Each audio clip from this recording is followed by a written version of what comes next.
Guys welcome back to AK reaction channel. तो कैसे हैं आप?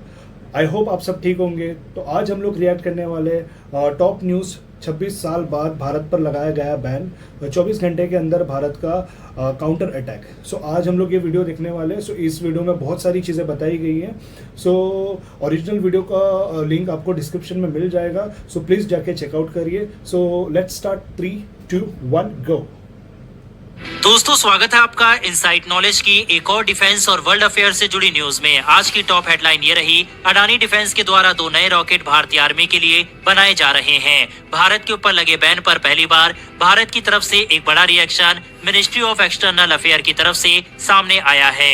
चीन के खिलाफ टिट फॉर टैट नीति पहली बार तिब्बत की तरफ से अपनाई जा रही है और इसमें भारत खुलकर सपोर्ट दे रहा है, जिससे चीन इस समय काफी बौखलाया हुआ है। बंगाल की चीफ मिनिस्टर की तरफ से एक बार फिर से कंट्रोवर्शियल बयान दिया गया है और कहा गया है कि जो भी राइट्स बांग्लादेश में चल रहे हैं, अगर कोई बांग्लादेशी बंगाल में आना चाहता है तो हम उसे लेने के लिए तैयार हैं। इसके अलावा अमेरिका के द्वारा भारत को धमकी देने के बाद अब बैन लगा दिया गया है। इसके अलावा भारत ने चीन की स्ट्रिंग ऑफ पल्स नीति को पूरी तरह से धराशायी कर दिया है। इन सभी खबरों के बारे में इस वीडियो में हम बात करेंगे, इसीलिए वीडियो को अंत तक जरूर देखिएगा। साथ ही अगर आप हमारे चैनल पर पहली बार आए हैं तो नीचे दिए गए सब्सक्राइब बटन को प्रेस कर बेल आइकन को दबा ले, क्योंकि हम डेली डिफेंस और वर्ल्ड अफेयर से जुड़ी टॉप वीडियो आपके लिए लेकर आते हैं। तो चलिए शुरू करते हैं इस वीडियो को। पहले बात करते हैं भारत के द्वारा किस तरह से चीन की स्ट्रिंग ऑफ पल्स नीति को काउंटर किया जा रहा है। दरअसल चीन के स्ट्रिंग ऑफ पल्स को काउंटर करने के लिए भारत के द्वारा एक बंदरगाह का पूरा जाल बिछाने की कोशिश इस समय की जा रही है। हमने हाल फिलहाल में देखा है कि भारत अलग अलग देश में नए नए बंदरगाह को एक्वायर कर रहा है या फिर उसकी ऑपरेशन की जिम्मेदारी अपने हाथ में ले रहा है। अगर हम ज्यादा दूर ना भी जाए तो हाल ही में देखें तो भारत ने चाबहार पोर्ट की डील ईरान के साथ साइन की। इसके अलावा म्यांमार में सितवे बंदरगाह की जिम्मेदारी भी भारतीय कंपनी को मिली। वहीं इजराइल का हाइफा बंदरगाह, ओमान का डक्कम पोर्ट, श्रीलंका का बंदरगाह का कंट्रोल भारत के हाथों में आ चुका है। इसके अलावा भारत फिलीपींस से भी बात कर रहा है, जिससे भारत की प्रेजेंस साउथ चाइना सी में बढ़ सके। लेकिन अब एक और इंटरेस्टिंग खबर निकलकर सामने आ रही है कि भारत की नजर अब बांग्लादेश के बंदरगाह पर टिक चुकी है। ये बंदरगाह भारत के लिए स्ट्रेटेजिकली काफी इम्पोर्टेंट हो सकता है, क्योंकि चीन की मौजूदगी काफी समय से बढ़ रही है। यहाँ तक कि अपोजिशन पार्टी को चीन की तरफ से सपोर्ट भी किया जाता है और भारत को डर है कि अगर बांग्लादेश से शेख हसीना की सरकार गिर जाती है तो चीन का कंट्रोल बांग्लादेश पर सेम उसी तरह से हो जाएगा जिस तरह से आज मालदीव में है। ऐसे में भारत चाहता है कि भारत के हाथ में बांग्लादेश के बंदरगाह की जिम्मेदारी आ जाए। बांग्लादेश के जिस बंदरगाह की हम बात कर रहे हैं उसका नाम मोंगला पोर्ट है। भारत की तरफ से मोंगला पोर्ट में एक टर्मिनल बनाने को लेकर अपना इंटरेस्ट शो किया गया है। हालांकि आपको बता दें कि बांग्लादेश के इस बंदरगाह को हथियाने की कोशिश काफी लंबे समय से चीन भी कर रहा है, लेकिन चीन के हाथों में इस बंदरगाह की जिम्मेदारी शेख हसीना की पार्टी ने अभी तक नहीं दी। ऐसे में भारत चाहता है कि जिस तरह से हाल ही में बड़े बड़े प्रोजेक्ट चीन के हाथों से छीनकर भारत के हाथों में बांग्लादेश ने दिया है, ऐसे में इस पोर्ट की जिम्मेदारी भी भारत को मिल जाए। हम चीन की स्ट्रिंग ऑफ पल्स नीति को जानते हैं, आप उसका मैप भी अपने स्क्रीन पर देख सकते हैं। इस स्ट्रिंग ऑफ पल्स नीति के तहत भारत को घेरने की कोशिश कर रहा है चीन, लेकिन भारत उसको काउंटर करने के लिए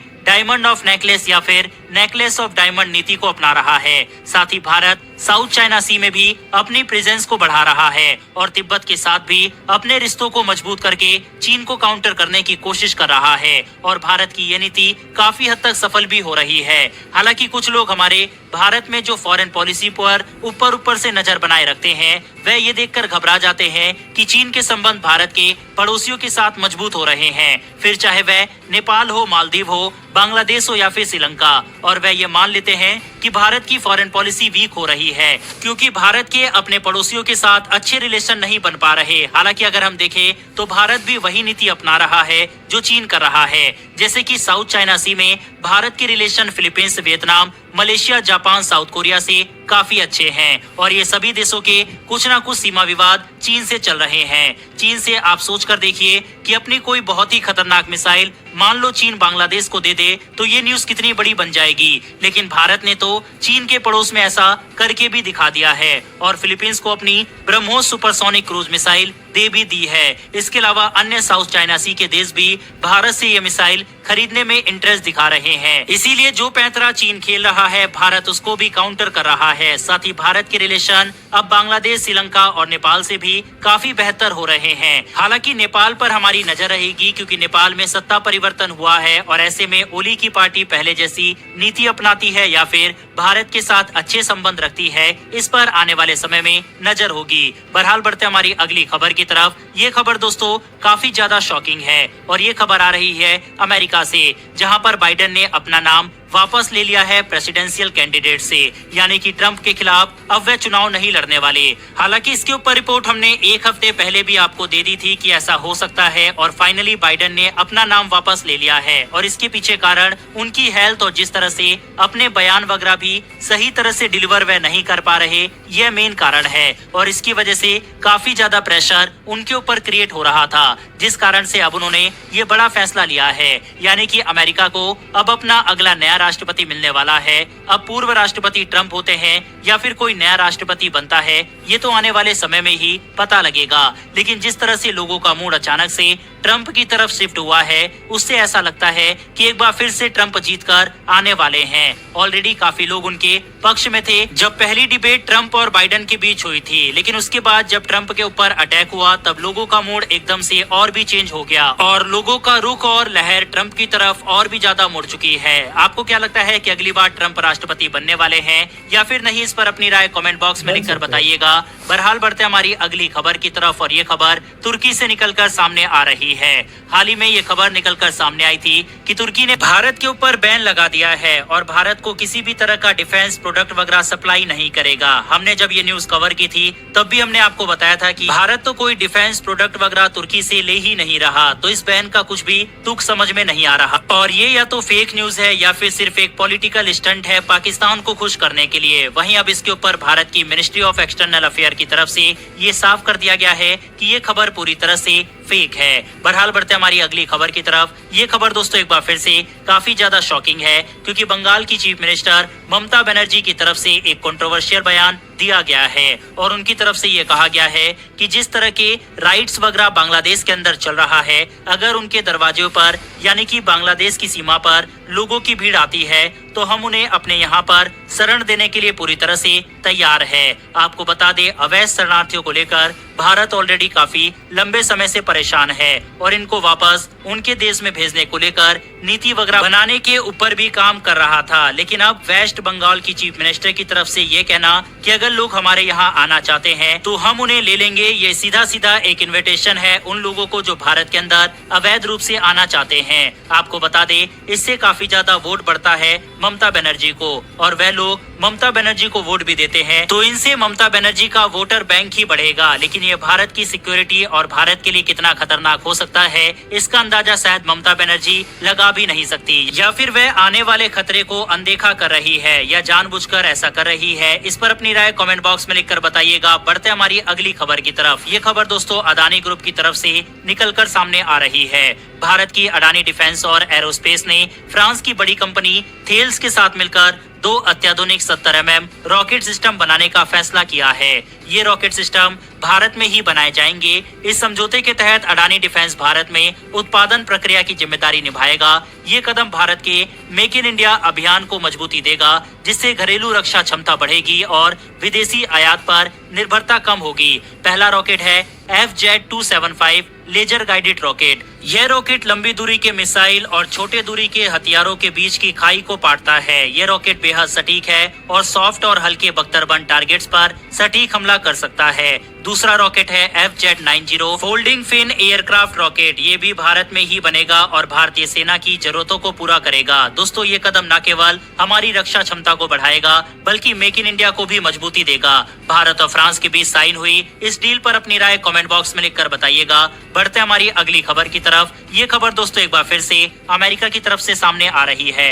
दरअसल अमेरिका की तरफ से हाल ही में भारत को धमकी दी गई थी कि जो भी भारतीय कंपनी रूस के साथ अभी भी काम कर रही है उनको चौकन्ना रहने की जरूरत है। और अगर अभी भी भारत की ये कंपनी रूस के साथ मिलकर काम कर रही है तो अमेरिका इन कंपनियों के ऊपर बैन लगा देगा। और धमकी के बाद अब अमेरिका ने बैन लगाना स्टार्ट भी कर दिया है। हैरानी की बात तो यह है कि अमेरिका ने 3 भारतीय कंपनियों के साथ साथ इंडियन नेशनल के ऊपर भी ये प्रतिबंध लगाया है। और प्रतिबंध के साथ साथ भारत में मौजूद अमेरिकी एम्बेसडर जो कि अभी काफी अच्छी बातें 2-3 दिन पहले भारत के लिए कर रहे थे, उनकी तरफ से भी काफी तीखे रुख कर लिए गए हैं। और भारत की फॉरेन पॉलिसी स्ट्रेटेजिक ऑटोनॉमी पर सवाल उठाया है, जिस पर भारत की तरफ से भी रिएक्शन सामने आया है। अमेरिका ने भारत की सोलर स्टार लॉजिस्टिक, मवासल और इनोज के ऊपर ये बैन लगाया है। इसके अलावा 2 इंडियन नेशनल शारदा सुब्रमण्यम और सूर्य विशीष दत्ता के ऊपर ये बैन ठोका है। वहीं पर कारण जैसा कि हमने आपको बताया कि रूस के साथ संबंधों की वजह से ये बैन लगाया गया है इन सब के ऊपर। इसके साथ ही अमेरिकी एम्बेसडर की तरफ से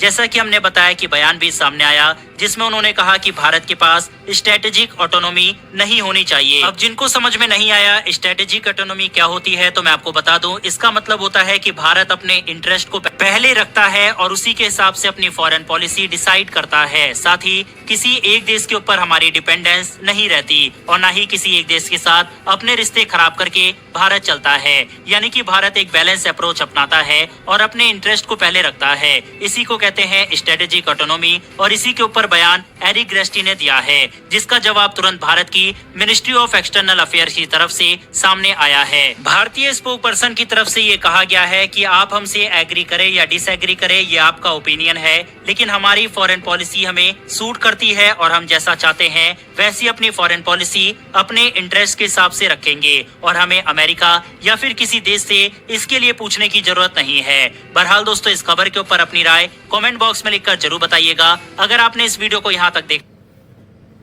सो गाइस, ये था आज का वीडियो और ये बहुत इन्फॉर्मेटिव वीडियो था। और सेकेंडली, फर्स्ट ऑफ ऑल मैं ये बात करूँगा कि भूटान ने टिट फॉर टैट वाली नीति अपनाई है चीन के साथ, जो उनको पहले ही कर लेना चाहिए था। बट ठीक है, अभी वो वैसे कर रहे टिट फॉर टैट वाली स्ट्रेटजी। सेकंड मैं बात करना चाहूँगा कि भारत किसी बाप की जागीर नहीं है। भारत अपनी पॉलिसी पे रहेगा और अपनी ही पॉलिसी पे टिकेगा। उसको किसी भी बाहरी मुल्क को बताने की ज़रूरत नहीं है, अमेरिका जैसे मुल्क को बताने की ज़रूरत नहीं है कि हमें कौन सी पॉलिसी अपनानी है और कौन सी पॉलिसी अपनानी नहीं है। ठीक है। सेकंड, थर्ड ये बात करूँगा मैं कि ममता बनर्जी, आप क्या कर रहे हो? आप क्या कर रहे हो? मतलब रेफ्यूजीज़ को आप बुला रहे हो अपने भारत देश में। कितना बड़ा थ्रेट है, आपको पता है भारत के लिए ये कितना बड़ा थ्रेट है ये। और मेरे ख्याल से ये सीएम के हाथ में नहीं होता। किसी भी रेफ्यूजी को आप अपने देश में बुला रहे हो, उनको रहने के लिए जगह दे रहे हो, ये सारी चीज़ें करवा रहे हो, तो ये किसी भी सीएम को अथॉरिटी नहीं है। मेरे ख्याल से ये चीज़ नहीं हो सकती, ठीक है, जितना मुझे पता है ना। और चौथी बात मैं ये करना चाहूँगा कि जैसे चाइना ने हमें घेरा है, ठीक है, चारों ओर से इंडिया को जैसे घेरा है, वैसे ही इंडिया ने भी चारों ओर से चाइना को घेरा है। सो यहाँ पे भी टिट फॉर टैट वाली ही ये है, ठीक है। और फोर्थ मेरे को ये कहना है कि जो भी बैन लगा है इंडिया पे, तो बैन का तो वैसे भी फर्क नहीं पड़ता इंडिया को, ठीक है। और इंडियन स्पोक पर्सन ने तो लिटरली बोल दिया है कि हम अपनी नीतियों पे कायम रहेंगे और आप हमें सिखाइए मत कि हमें कौन सी नीति अपनानी है, कौन सी नहीं।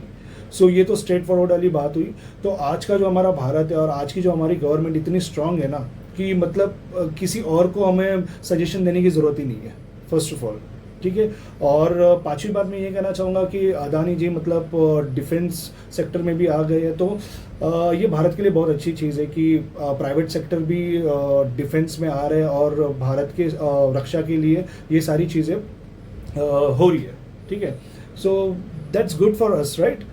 सो एज एन इंडियन मैं तो प्राउड फील करूँगा ये सारी चीज़ों पे। और ये कौन सा देश था वो, तुर्की जैसा देश हम पे क्या बैन लगाएगा और किस वजह से बैन लगाएगा? आपसे हमने खरीदा क्या है? एक चीज़ नहीं खरीदी हमने तुमसे, ठीक है। तो वैसे भी हमें फ़र्क नहीं पड़ता उस चीज़ों से। सो गाइस, ये था आज का वीडियो। और प्लीज़ मेरे वीडियो को और मेरे चैनल को सब्सक्राइब कीजिए, लाइक कीजिए और बेल आइकन को प्रेस करिए ताकि मेरी आने वाली वीडियोस आपको इसी तरह से मिलती रहे।